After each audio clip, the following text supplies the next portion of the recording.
We are now joined by Oregon head coach Dan Lanning. Welcome, Coach Lanning. We appreciate your time today. Yeah, thank you. Thank you for being here. Coach Lanning, we'd like to start by just asking you to give a brief opening remark about playing in this year's CFP quarterfinal at the Rose Bowl game presented by Prudential against Ohio State. Yeah, it's something we're extremely excited about. Obviously, getting to play a great opponent in Ohio State. I think that's a great representation of what the Big Ten is capable of, having these two teams with the opportunity to face off and the granddaddy of them all. So we're super excited, our players, our staff, certainly myself, about getting this opportunity at the Rose Bowl. Thank you, Coach. We'll now open up the teleconference for questions. Please raise your hand to ask a question using the raise hand icon within Zoom. If and when your question is selected, we will unmute your microphone and state your name and your media outlet when asking a question. Our first question comes from Bill Rabinowitz. Hi, Dan. Bill Rabinowitz from the Columbus Dispatch. When the bracket was announced and you're the number one seed, the only undefeated team, and you're facing potentially Ohio State in the quarterfinals, what kind of goes through your mind, and just kind of your thoughts on a rematch from a team that you've already beaten?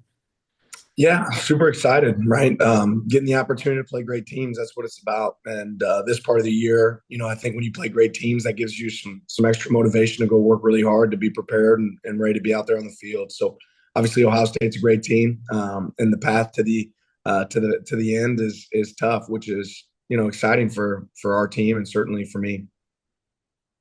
Our next question comes from Brandon Marcello.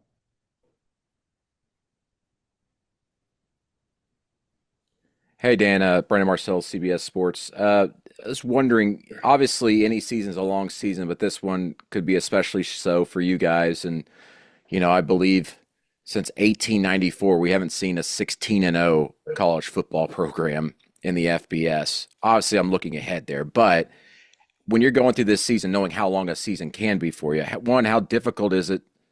And I guess battling that psychologically with your players, preparing them mentally for that, and of course, physically navigating this schedule? Yeah, I think the real challenge in there has been for me to make sure that I'm keeping our players fresh and our team ready. But our guys are really up for the mental challenge. We've got a mature team. I've been really proud of the way they've prepped all season. And they've kind of attacked every single day and put a lot of trust in our coaching staff and our sports science department, strength staff, that we're going to have the right plan for them. I'm proud to say that like several of our players are hitting some of their highest testing numbers this year. We have guys hitting PRs in the weight room. And I think that's unique at this point in the season, but it speaks to how we've been able to adapt and adjust, some of our performance stuff throughout the year to make sure that we continue to stay fresh. Our next question comes from Stephen Means. Then more of a big picture question for you. Maybe this makes sense, maybe it doesn't, but this is your third year as a head coach. And when you are developing what type of style of coach you want to be, what your philosophies are going to be, and essentially what you want to be known as a head coach, just can you walk me through what that process is like and coming to stylistically the type of person you want to be as a head coach when building a program for the first time? Winning, right? I want to be known as a guy that wins, and I hope that I'm a guy that's known as not the same coach today as I was yesterday. I hope I continue to grow. We always ask our players to improve, to get better, and that's the same challenge that I have for myself. I hope I play to our team's strengths. I hope that I make sure I let the players win it on the field and have success out there on the field. But I hope again that I'm not the same coach, 10 years from now that I am today. So if I continue to get better and our team continues to improve, then I think we'll have the best result possible on the field. Our next question comes from Zach Neal. Morning, Dan. Zachary Neal, USA Today. Coach Day remarked that both of these teams are far different than they were when you guys played in October. One player you didn't have then was Jordan Burch, one of your best defensive players. What does he bring to your defensive front, and kind of what does his presence mean on the team this time around? Yeah, I think just his size and athleticism. God doesn't make a lot of people that look like Jordan Burch. I think when people see him, they're always surprised to hear that he's almost 300 pounds. Because he looks really good. At his size, but he plays like a beast on the field. Relentless effort, and the fact that we have great depth and several guys that can play edge positions for us, that allows us to make sure that when he's on the field, he's fresh. And a fresh Jordan Burch is really dangerous. Our next question comes from James Crepia. Dan, how much clarity have you been able to get in the week since this junior college injunction and the impact that could have on Kobe, Jamari, and George in the short term? And I suppose Sione in the long term could go from being a redshirt junior to a redshirt freshman, theoretically. I haven't put a lot of focus on it right now. I think there's time for that. I don't know that it'll be as easy as maybe people read into, but again, that really hasn't been my focus right now, and I don't think it's really been those players' focus either.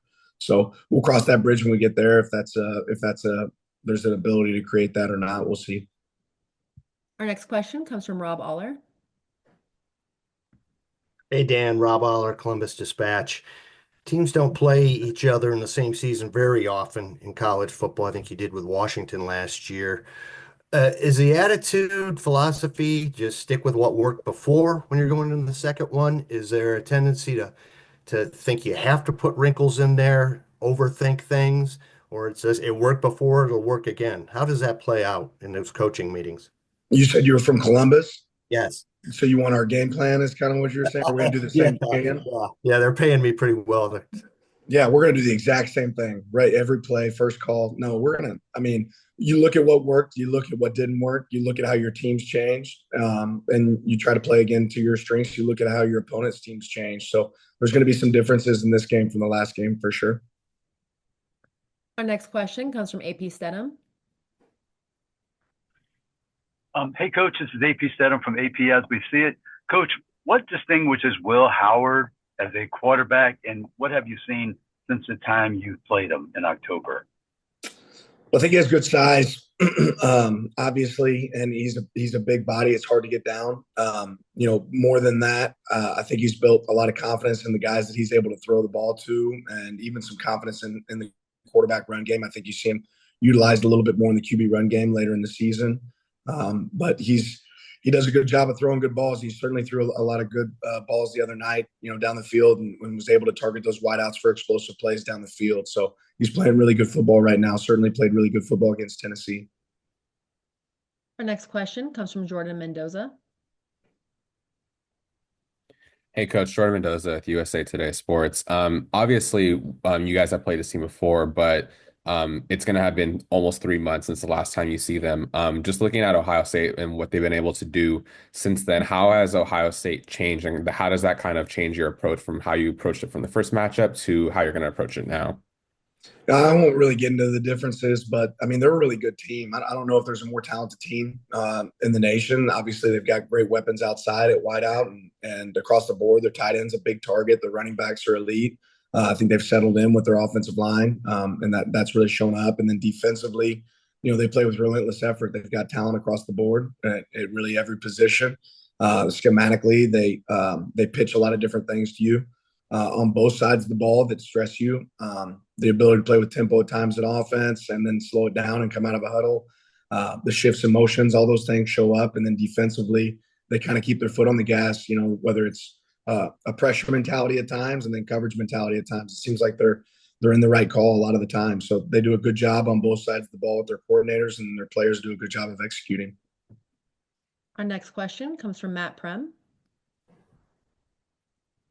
Yeah, Dan, you talk about this team always improving every single week and towards the end of the year playing your best ball. How close do you feel like you are to that target rate? And I guess just what's different from this year's team or this team this week from the first meeting of improvement? Well, I think our best game just overall that we've played is probably our Washington game, just in all three phases. I think we've gotten better at different things with each group and each side of the ball throughout the season. But I think at moments we've certainly showed our ability to play a really good football. I think you probably argue that Ohio State's best game was the game that they just played. So, it's important at this point in the year that you're playing really good football. And sometimes you don't know that until you step on the field. And that's your job as a coach to get you ready for those moments, get our players ready for those moments. But certainly hope that we put our best foot forward when we play in this Rose Bowl. Our next question comes from Patrick Murphy. Hey, Dan, similar to some of the questions you've been asked about the sort of rematch, but when you're preparing for a game like this, do you look back much at that first game? Do you look more at what Ohio State's done since then and how you change things? What do you kind of focus on as you prepare? Well, you got the time to do it, so you look at all of it. right? You look at the history of the team, you look at the history of the coordinators. This kind of is unique where it gives you a little bit more time to evaluate big picture, just coordinator philosophies, and then also, the original matchup, what that looks like, and then what they've done since. So I don't think you necessarily focus on one of those things. I think you focus on all that. Our next question comes from Kyle Golick. Dan, Kyle Golick, Mike Farrell, Sports College Football Dogs. Dylan in the first matchup was able to make some plays with his legs, especially on that touchdown there. Ohio State saw a similar quarterback with Ayama Liava at Tennessee and was really able to limit his ability to shift the pocket and make plays with his legs. How important is it for Dylan to be mobile against this athletic Buckeye defense and athletic front seven?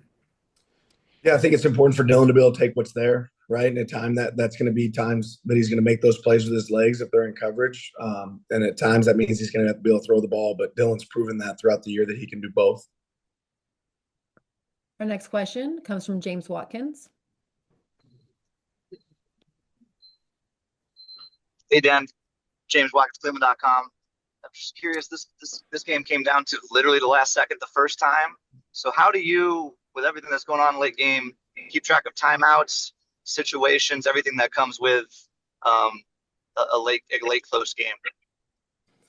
Yeah, one, you hope that you have your timeouts there. You hope that you're able to utilize them. And then we have a plan, when we want to call that third timeout, when we want to call the second timeout, when we want to call the last timeout. So for us, that's kind of something we do consistently throughout the season, throughout practice, creating those situations in practice, and evaluating, there's an ideal time for us in each one of those situations, when to utilize the timeouts and when to utilize the ability to get out of bounds, or when to use the 2-minute warning. So we kind of have that played out in our minds, scripted in our minds, so everybody's on the same page of when we would like to use those.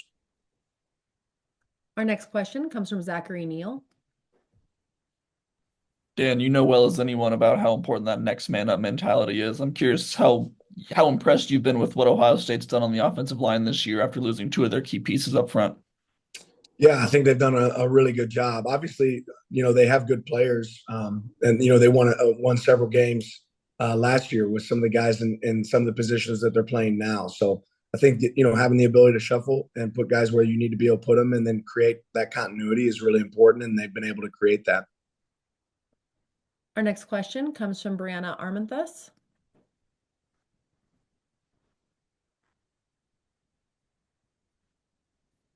Bree, can you unmute your microphone?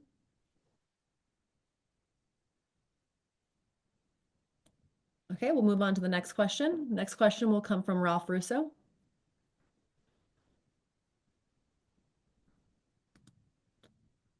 Hey, Dan. Congratulations. Listen, I know you want to bring the best players into Oregon, no matter how, whatever the mode, be it high school recruiting or transfers.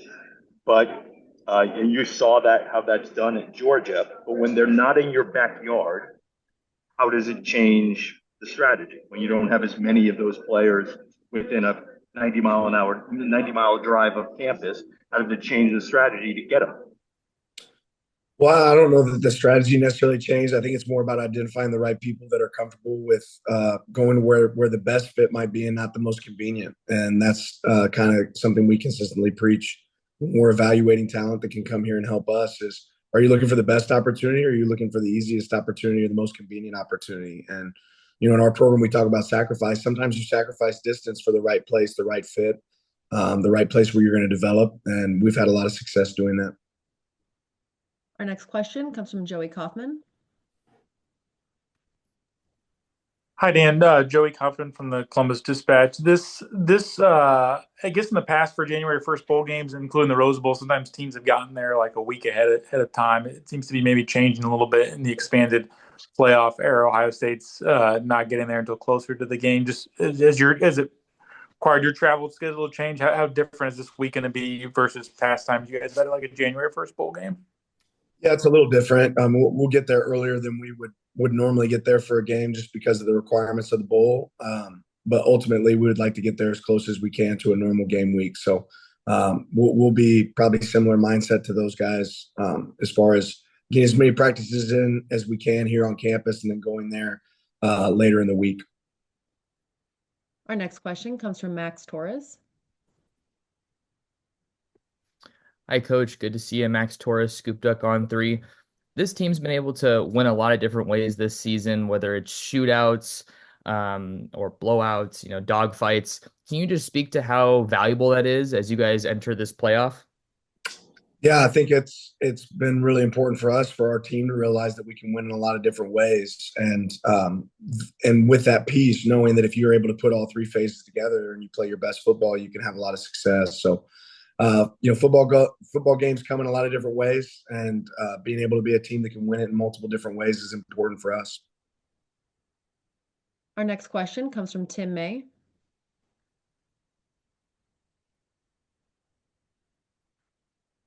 There we go. That new unmute comes up kind of funny. Dan, Dylan Gabriel was on I'm from LettermanRow.com. Dylan Gabriel was on my Heisman ballot. But I wanted to ask you, when I watch him play, what stood out most is his cool under pressure, etc. Does that stand out to you too? And how would you express it as a head coach of what he kind of brings in the toughest situations? Yeah, I think you said it right. I've been really impressed with Dylan's poise. It doesn't matter if there's just a couple seconds left on the clock or if it's 4th and 9. I feel like he treats those plays the same as 1st and 10 at the beginning of the game. So he's able to stay cool as the backside of the pillow in big moments, and it's certainly paid off for us. We have time for 2 more questions. Our next question will come from Dan Hope. Hey, Dan, obviously you guys won the first game, but it was a really close game that came down to the end. So what are the biggest things you look at from that first game against Ohio State that you guys need to do better the second time around? Yeah, I think big moments and big games like this always come down to critical situations. I think we have to continue to make sure we can execute on 3rd down on both sides of the ball, have success in the red area, making sure that we turn those into touchdowns when we're in those moments offensively, and then eliminate touchdowns when we're in those moments defensively. And then special teams play, I think, is always really big in these games. Like you said, that last game came down to the very final seconds. So not taking anything for granted and making sure that every single play counts and the next play is the most important is really important for us. Our final question will come from Andrew Gillis. Hey, Dan, you guys are 4-0 in 1-score games this year, and 3 of those teams are still playing. What have you learned as a coach about coaching in those 1-score games, coaching in games that are 1-possession games that come right down to the wire? A ton. It matters, right? The details matter in those moments, and very similar to what we were just talking about with Dylan. You got to have poise and composure in those moments, be able to visualize what success looks like in those moments, and hope that you've recreated those moments within practice in situations throughout the season, so you can go execute.